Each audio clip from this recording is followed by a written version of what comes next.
할렐루야. 오늘 5월 첫 번째 주일에 나오신 여러분들을 주의 이름으로 환영하고 축복합니다.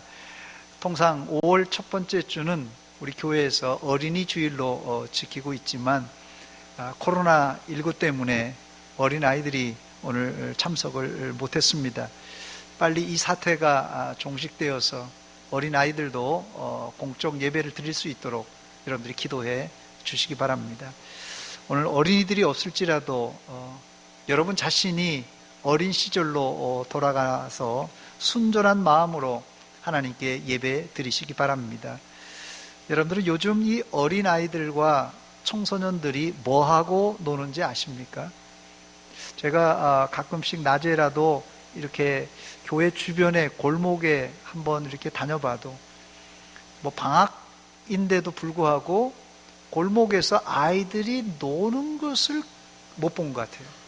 거의 못 보는 것 같아요. 우리 교회 주변에 살고 있으신 우리 성도님들 어떻습니까? 여러분 가정 가까이서 골목에서 아이들이 뛰어노는 거 어떻게 잘 보셨습니까?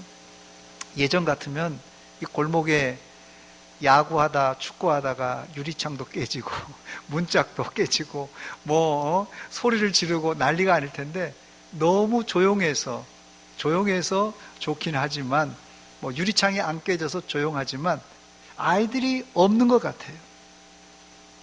교회 주변에 아이들이 없어서 그런지 밖에서 노는 아이들을 볼 수가 없는 실정입니다. 그래서 제가 어린이 주일을 맞이해서 추억의 사진을 몇 장 준비했습니다. 60년대, 70년대 제가 어렸을 때 놀던 사진입니다. 예, 사진 3장이 올라와 있는데요. 저거 뭐라 그러죠? 뭐 여러 가지 이름이 있는 것 같은데요. 저걸 보통 달고나라고 안 그러나요? 달고나라고 그러는 데도 있고 지역마다 다릅니다, 저게. 그리고 어떤 데는 보니까 뽑기라고 그렇게 이야기하기도 하고요. 어느 데는 보니까 찍어 먹기 이렇게 얘기하기도 하고, 또 이 대구 경북 지역은 국자, 뽑기, 포토 이렇게 부른다고 합니다. 그리고 부산, 경남, 울산, 부울경 지역에서는 이걸 뽑기, 쪽자, 구찌, 똥까자 이렇게 부른답니다. 아마 똥과자라고 한 이유가 아마 저걸 딱 부었을 때 그런 모양이 아마 그래서 똥까자라 이렇게 경상도 사람들이 부르는 것 같아요. 근데 이게 대전, 충청 지역은 또 다르게 부르더라고요. 대전, 충청 지역에 사시는 분들 어릴 적에 저 뭐라고 불렀죠? 예, 띠기라고 부른다고 하더라고요. 여기 대전에서는 띠기라고 부른다고 합니다. 어쨌든 뭐 저렇게 생긴 거 가지고 많이 뽑기 놀이를 했습니다. 사진을 한 장 더 준비했습니다. 예, 저거 많이 해보셨죠? 저 뭐라고 그러죠, 저걸요? 말타기라고 하기도 하고 또 말뚝박기라고 하기도 하고 지역마다 또 다르더라고요. 저건 또 이제 너를 띄고 있네요. 예, 그 다음에 또 사진 보여주세요. 예, 저기 뭐 자치기도 있고 제기차기도 있고 딱지치기, 윷놀이 있습니다. 예, 또 보여주시기 바랍니다. 예, 연날리기. 아마 여기 계신 우리 어르신들은 연날리기보다는 연줄 끊어먹기를 많이 했지 않았나 생각이 되고요. 공기놀이, 예, 우리 여기 여자 우리 집사님들, 권사님들 어릴 적에 이게 많이 했을 것 같은데요. 예, 됐습니다. 자, 그렇다면 지금으로부터 3,400년 전입니다. 이스라엘 어린이들과 청소년들은 뭐하고 놀았을까요? 3,400년 전이라면 감이 오진 않는데 우리나라 고구려 신라 백제, 이 고구려 신라 백제, 신라가 건국이 57년, 고구려가 건국이 37년, 백제가 더 빠른가요? 18년입니다. 우리 삼국시대가 출발이 2000년 전이에요. 자, 그런데 오늘 본문의 이 사사기는 우리나라 고구려 신라 백제보다도 1400년 전 이야기니까 호랑이 담배 피던 시절입니다. 3400년 전 까마득한 옛날 얘기예요. 이 사사기 시대 어린이들은 무슨 놀이를 하고 놀았을까요? 성경에 전혀 나오지 않기 때문에 알 수 없습니다만은 아마도 그 당시 아이들도 환경에 맞게 친구들과 재미있게 밖에서 뛰놀지 않았을까 생각이 됩니다. 뭐 지금처럼 컴퓨터나 게임기가 있어서 뭐 방구석에서 놀지는 않았고 아마 밖에 나가서 놀았을 것 같아요. 사사기 시대 아이들이 놀기도 했지만 공부도 했을 겁니다. 당시는 학교가 없었기 때문에 주로 가정에서 부모가 자녀를 양육했습니다. 그럼 무엇을 가르쳤을까요? 유대인들은 철저하게 하나님의 말씀, 율법을 가르치고 암송시켰습니다. 문제는 사사기 아이들이 잘 놀았는지는 모르지만 어른들이 바쁘다 보니까 어린 아이의 신앙교육과 가정교육을 제대로 시키지 못하고 말았습니다. 아이들에게 신앙교육을 제대로 못 시켰을지라도 사실 할아버지가 살아계실 때는, 아버지가 생존해 계실 때만 해도 괜찮습니다. 그러나 할아버지가 돌아가시고 아버지가 이제 돌아가시고 나니까 이 사사기에 이 영적인 공간이, 이 공백이 아주 심각했습니다.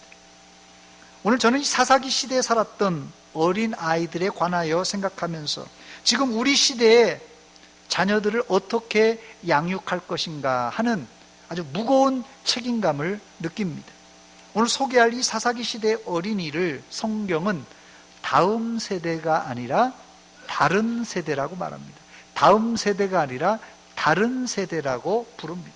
일반적으로 이 사사기는 여호수아의 죽음 이후부터 사울 왕이 등극했던 약 300년 동안을 말하는데 이 기간을 보통 영적 암흑기라고 이렇게 부릅니다.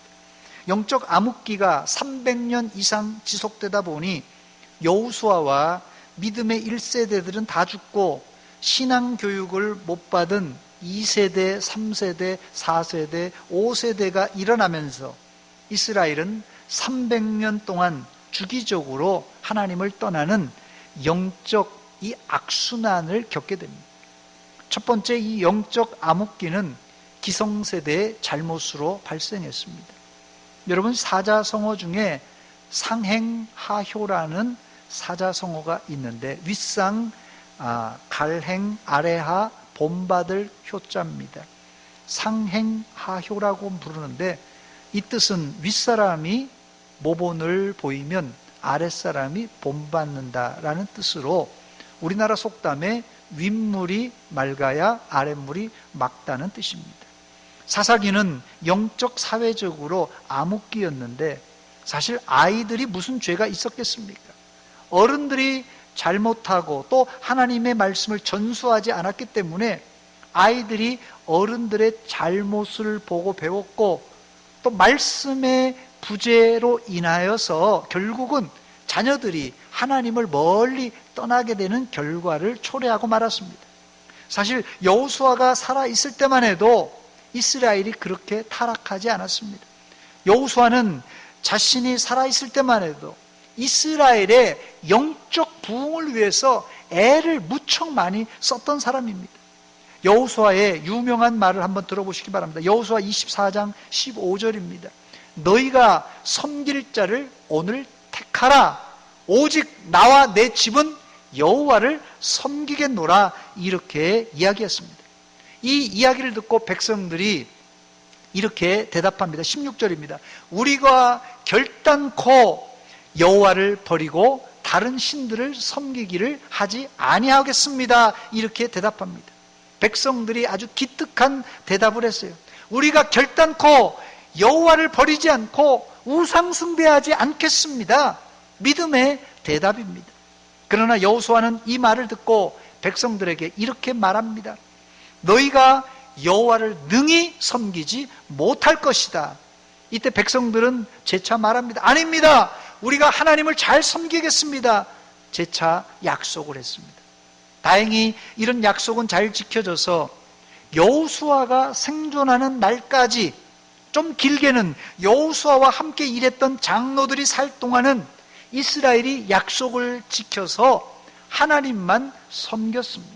여호수아 24장 31절입니다. 이스라엘이 여호수아가 사는 날 동안과 여호수아 뒤에 생존한 장로들 곧 여호와께서 이스라엘을 위하여 행하신 모든 일을 아는 자들이 사는 날 동안 여호와를 섬겼더라 그랬어요. 얼마나 다행스러운 일인지 모릅니다. 윗물이 맑으니까 아랫물도 맑은 그런 상황이에요.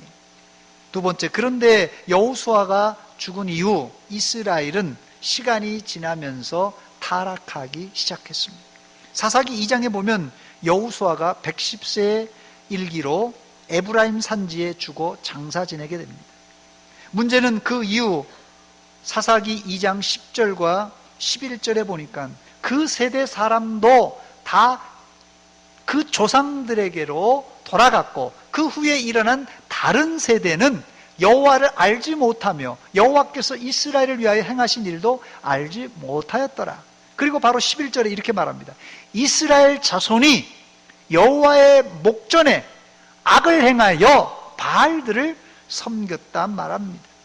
여호수아와 그 시대 사람들이 죽은 이후 바로 이스라엘의 타락이 발생했습니다.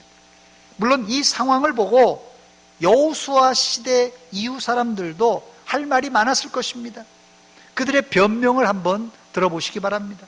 사실 여호수아 장군이 죽을 때까지 12지파의 땅을 100% 다 분배해 주지 못했습니다. 곳곳에 가나안 족속들이 머물러 살고 있었고, 특별히 산지에 살고 있었던 가나안 족속들은 강력해서 철병기까지 가지고 있었습니다. 그래서 이스라엘이 쉽사리 이 가나안 전부를 점령할 수가 없었어요. 더 나아가 이웃나라 블레셋이 수시로 이스라엘을 공격해 들어왔습니다. 그러니 여호수아 장군이 죽은 이후 이스라엘 백성들은 안으로는 이 산지에 숨어 있었던 가나안 족속들이 이제 괴롭혔고, 밖으로는 이 블레셋이 계속 쳐들어와서 막아야 되는 그런 힘든 싸움을 해야만 했습니다. 이 싸움이 결코 쉬운 일이 아니었습니다. 여호수아 이후의 사람들은 자신의 목숨을 내걸고 하나님이 약속하신 가나안 땅을 점령하고 또 점령해 나갔습니다. 감사한 것은 이스라엘이 목숨을 걸고 싸우자 얼마 지나지 않아서 가나안 족속들이 100%는 아니지만 거의 이제 이스라엘 수중에 들어올 수 있었고, 또 블레셋과의 여러 번의 전쟁을 통하여서 이제 블레셋도 이제 잠잠하게 할 수가 있었습니다. 그런데 문제는 바로 그 다음부터입니다. 매일같이 안과 밖으로 전쟁을 하느라고 여호수아 이후의 세대들은 자녀들에게 하나님의 말씀을 전수해 줄 여유가 없었습니다. 결국 이스라엘의 다음 세대는 하나님의 말씀을 듣고 자라지를 못하고 말았습니다. 이것이 바로 이스라엘이 300년 동안 영적 암흑기를 맞이했던 배경입니다. 이것을 우리나라에 비유하자면 우리나라에 기독교가 전파된 지 벌써 100년이 훌쩍 넘었습니다. 우리나라에 기독교가 전파되어 부흥하다가 어려운 이 시기를 만나게 되는데 그게 일제강점기입니다. 이 일제강점기를 겪으면서 기독교는 핍박에 핍박을 거듭했지만 그래도 순교자의 신앙으로 한국교회는 명맥을 유지하고 잘 버텼어요. 기독교는 이 대한민국의 경제 성장과 함께 그래서 그 이후에 부흥을 거듭했습니다. 그 결과 한국교회는 세계 유례 없는 부흥을 거듭해서 좀 오래된 통계입니다만은 1993년 미국에서 발간되는 이 크리스찬 월드라는 이 기독교 잡지가 있는데요. 여기 발표한 내용을 보면 세계 대형교회 순위를 거기에 발표했는데 세계 10대 대형교회를 발표했는데 그 중에 1등과 2등이 한국의 대형교회가 차지했고 10위 안에 5교회가 한국교회가 서열에 들어갔습니다. 또 20위 안에 10개가 한국교회 대형교회가 들어갔고요. 50개, 세계 50개 대형교회 안에 23개가 한국교회가 포함되었습니다. 좀 오래된 통계지만 선교 역사 100년이 지나면서 한국교회는 세계가 놀라는 아주 혁혁한 부흥을 거듭했습니다. 그것뿐입니까? 우리가 진 빚을 갚는 심정으로 한국에서는 우리나라는 이 선교사 숫자가 미국 다음으로 두 번째로 많이 파송한 국가가 되었습니다. 한국 사람들은 60년대, 70년대 경제화와 민주화를 겪으면서 동시에 복음화를 이루면서 여기까지 앞만 보고 달려왔습니다.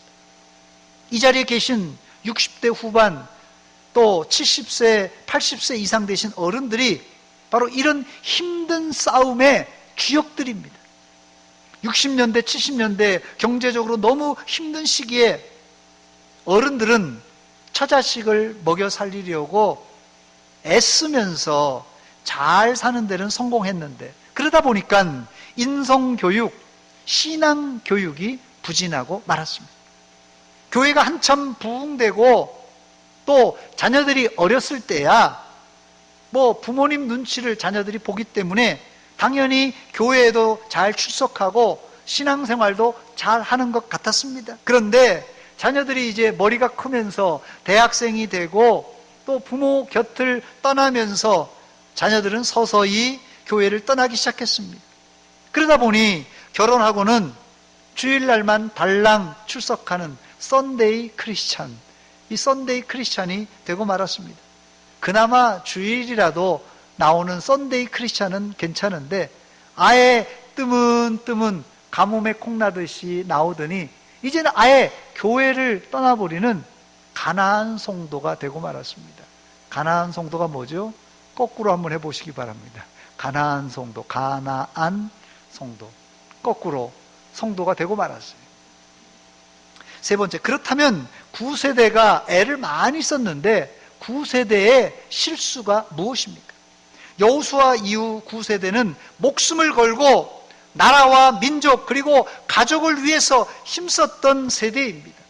누가 이들에게 돌을 던질 수 있겠습니까? 그러나 이들의 실수는 눈앞에 보이는 것만 해결하다가 다음 세대를 놓치고 말았습니다.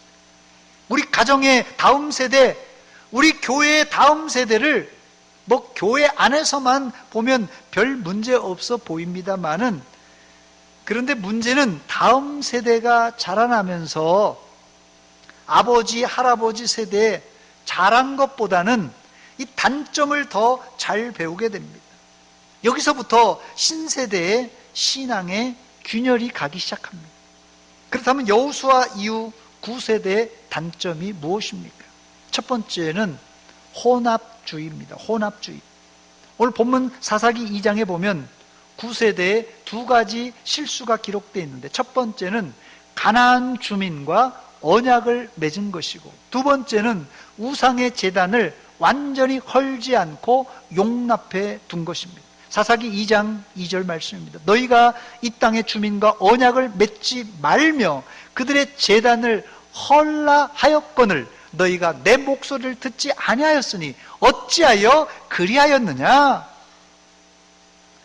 이 여호수아 이후 세대들은 목표가 있었어요. 가나안 족속을 힘으로 제압하고 빨리 가나안 땅을 점령하여 손안에 넣는 일이었어요. 이들은 잘 싸워서 여기까지는 성공했는데 성공 이후 뒤처리를 잘 못하는 바람에 다음 세대 자녀들에게 우상을 전달하는 어처구니 없는 실수를 저지르고 말았습니다. 윗물이 맑아야 아랫물도 맑을 텐데 9세대는 전쟁하는 일, 또 땅을 확보하는 일에는 성공했지만 우상의 제단을 하찮게 보다가 결국 다음 세대에게 우상을 전수하는 실수를 범하고 말았습니다. 그렇다고 이들이 하나님을 안 믿은 것은 아닙니다. 하나님도 좋고 우상도 괜찮다는 혼합주의를 이제 채택했던 것이 문제였어요. 두 번째, 더 나아가 9세대는 하나님의 말씀을 가르치는 일에 소홀했습니다. 사사기 2장 10절입니다. 그 세대 사람도 다 그 조상에게로 돌아갔고 그 후에 일어난 다른 세대는 여호와를 알지 못하며 여호와께서 이스라엘을 위하여 행하신 일도 알지 못하였더라 그랬어요. 다른 세대는 두 가지를 몰랐는데 누구를 몰랐습니까? 여호와를 알지 못했고 또 여호와께서 이스라엘에게 행하신 일을 알지 못했습니다. 여러분, 이게 어떻게 가능한 일입니까? 서당계 3년이면 뭘 한다고요? 풍어를 읊는다고 그러고, 식당계 3년이면 뭘 끓인다고요? 라면을 끓인다는데 어떻게 이 자손들이 모를 수 있냐는 것이에요. 이스라엘의 다음 세대는 자기 할아버지, 아버지 세대가 섬겼던 하나님을 알지 못했고 또 하나님이 하신 일도 알지 못했습니다. 그 이유가 뭡니까? 그 이유는 간단합니다, 여러분. 부모가 자녀에게 하나님의 말씀을 가르치지 않아서 그렇습니다. 이런 현상은 멀리 볼 것도 없고 우리 세대를 보면 정확하게 알 수 있습니다. 2012년 한국 CCC에서 발표한 한국 청소년 복음화율은 3.8%입니다. 또 대학생의 복음화율은 3.5%로 더 낮습니다. 보통 한 민족의 기독교 인구가 5% 미만일 때 선교학에서는 이런 종족을 미전도 종족이라 이렇게 부릅니다. 전 인구의 5% 이하로 예수 믿는 사람이 있을 때 그런 나라나 그런 종족들을 미전도 종족이라고 부른다는 것이에요. 선교학에 의하면 대한민국의 청소년과 대학생들은 미전도 종족에 속하는 집단들입니다. 즉 우리의 다음 세대가 아니라 다른 세대가 되고 말았습니다. 어른들은 70년, 80년대 부흥회와 말씀운동으로 새벽 기도를 배웠고 또 기도의 맛을 알고 있는 사람들입니다. 또 부흥회, 사경회를 통하여서 말씀을 열심히 배웠던 세대예요. 그런데 80년대 들어오면서 사회가 더 다분화되고 복잡해졌고 또 더 바쁘다 보니까 기성세대가 다음 세대에게 기도하는 것과 하나님 말씀을 전수해 주지 못하고 말았습니다. 결국은 90년대 들어서면서 한국 기독교는 서서히 하향 곡선을 긋기 시작했고 지금은 매년 마이너스 성장을 하고 있어요. 마이너스도 성장인지 모르겠는데 이게 계속 침체되고 있다는 말입니다. 지금으로부터 한 40년 전입니다. 영국에서 있었던 일인데요. 영국 성공회가 벌써 40년 전에 우리 앞서서 이 하향 곡선이 심각해졌을 때 영국 성공회 지도자들은 머리를 맞대고는 어떻게 하면 이 성도들의 이 숫자가 하향 곡선을 멈추게 할 수 있는가?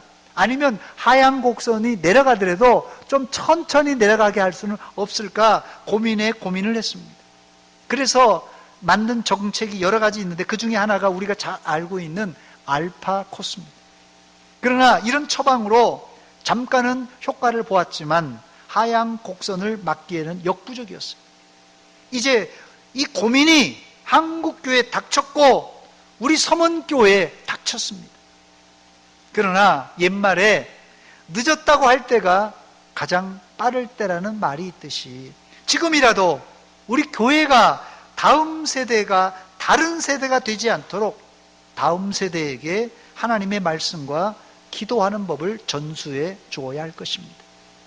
끝으로 이런 문제에 대한 대안을 성경적인 이 제시를 해보면서 기성세대와 다음 세대 이 청소년들과 이 청년들에게 부탁드리고 말씀을 맺도록 하겠습니다. 먼저는 이 기성세대인 할아버지, 할머니, 아버지, 어머니에게 부탁드립니다. 우리가 다음 세대에게 신앙을 전수하는 일에 소홀했다는 사실을 인정하고 늦었지만 회개하고 지금이라도 시간이 날 때마다 하나님의 말씀을 가르치고 기도해 주시기 바랍니다. 이렇게 하는 가장 좋은 방법은 가정이 모였을 때, 식구들이 모였을 때 가정 예배를 드리는 일입니다.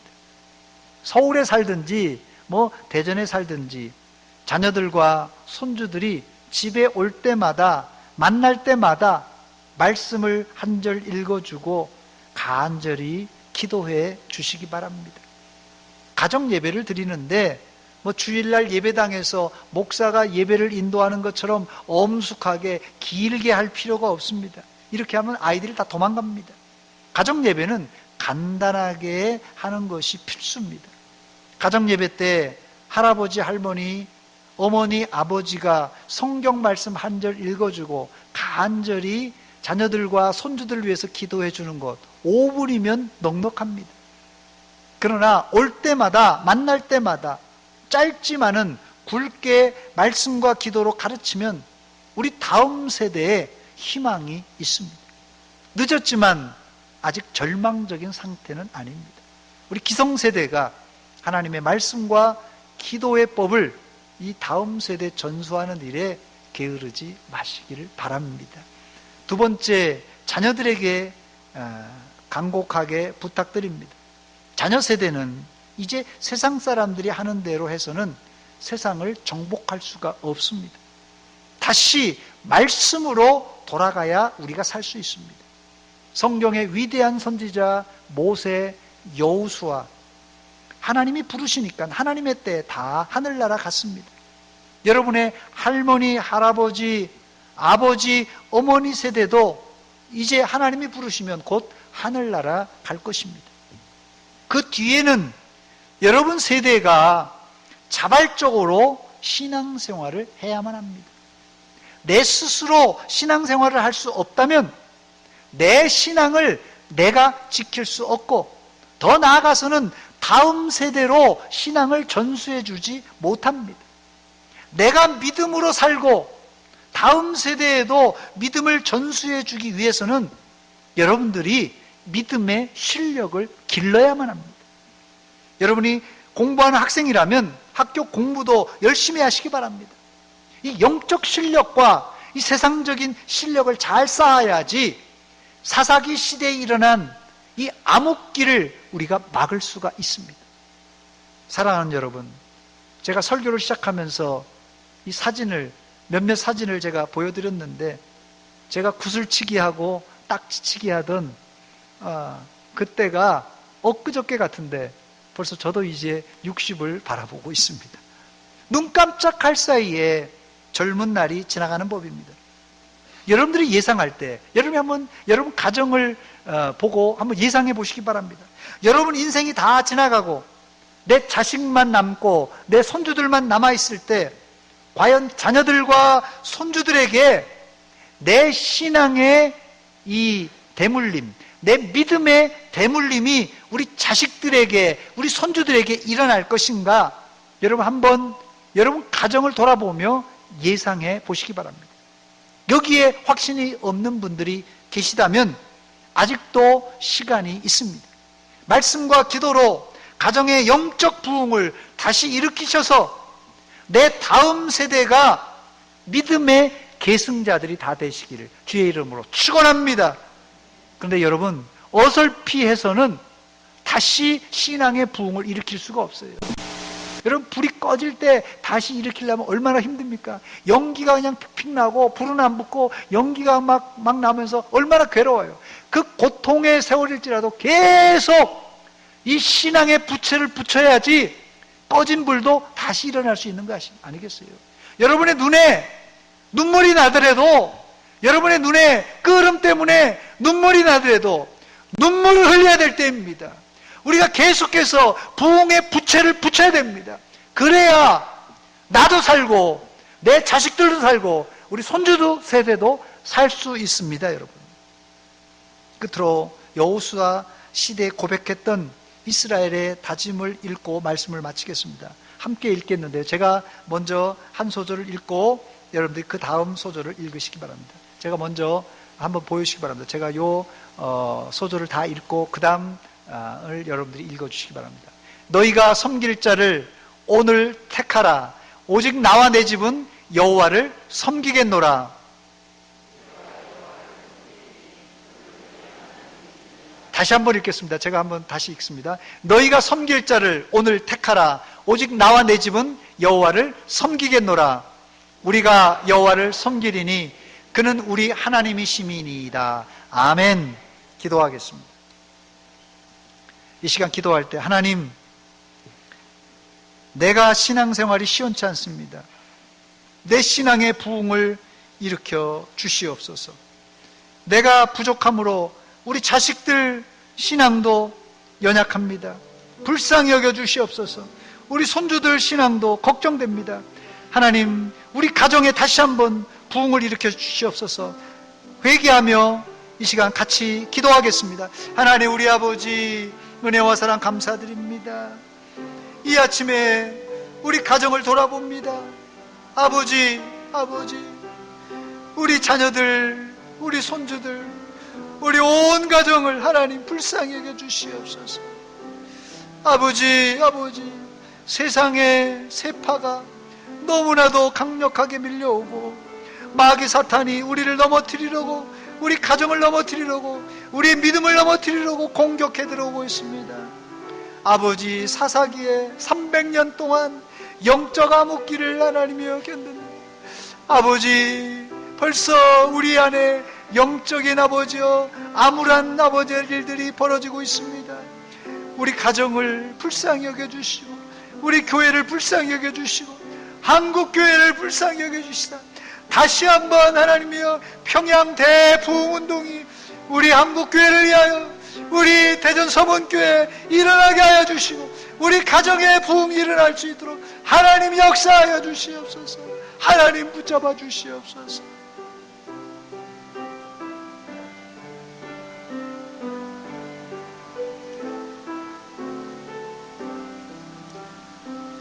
하나님, 우리 아버지 은혜와 사랑 감사드립니다. 이 아침에 어린이 주일을 맞이하여서 우리가 어린이들과 함께 예배드리지 못했지만 우리 신앙이 걱정되고 우리 다음 세대가, 그 다음 세대가 걱정됩니다. 하나님, 우리 가정을, 우리 교회를, 한국교회를 불쌍히 여겨주시사 다시 한번 부흥케 하여 주시옵소서. 이를 위해서 우리가 연기나는 연기를 들이마시더라도 계속 신앙의 부채를 붙이고 기도하고 매달려서 다시 한번 영적 부흥을 이제 체험케 하여 주시옵소서. 우리의 자녀들을 살려주시옵고 우리 손자들을 살려주시옵소서. 예수님의 이름으로 기도하옵나이다. 아멘.